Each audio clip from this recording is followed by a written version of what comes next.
రేవంత్ రెడ్డి గారి మోసాలు ఘోరాలు ఎట్లున్నాయి,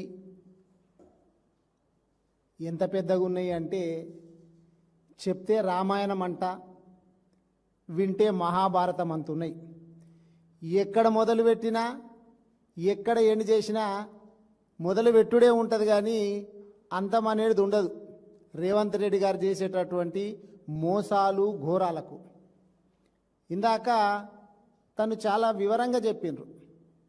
ఏంటిది అంటే 99 రోజుల ప్రణాళిక అని పెట్టుకున్నారు. మరి 99 రోజుల ప్రణాళిక లోపల ఎవరు పాల్గొంటుండ్రు? ప్రజలు ఎవరన్నా వచ్చి స్వచ్ఛందంగా పాల్గొంటుండ్రా? అధికారులనేమో బలవంతం మీద మీరు అడిగి పట్టుకపోతుండ్రు, మిగిలింది మీ నాయకులు కార్యకర్తలు.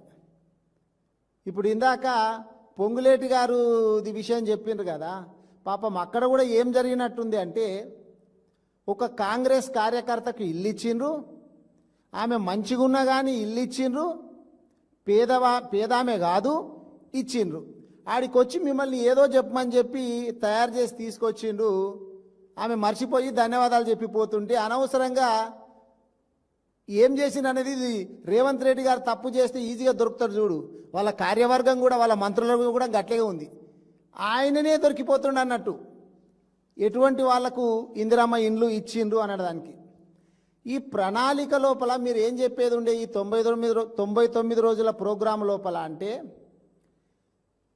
కేసీఆర్ గారు పెట్టినటువంటి పథకాలను మేము ఏ విధంగా ముందుకు తీసుకుపోతున్నాము, మేము ఏమేమి కొత్త పథకాలు పెట్టినామని చెప్తే ప్రజలు బాగుండేది, ప్రజలకు మంచిగా ఉంటుండే.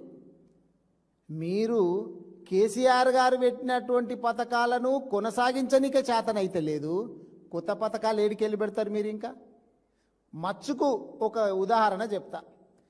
అరే, గర్భవతులు ఉన్నటువంటి వాళ్లకు కేసీఆర్ న్యూట్రిషన్ కిట్ ఇచ్చి కాన్పయిన తర్వాత కేసీఆర్ కిట్ ఇచ్చేటటువంటి తల్లికి పిల్లకు దాంట్లో పిల్లలకు ఉండేటటువంటి సామాన్లు కూడా ఎత్తేసినటువంటి దొంగ రేవంత్ రెడ్డి గాదాన్ని కూడా బంద్ చేస్తాడా? ఆయన ఎవడని చెప్తే సిగ్గుపోతుంది.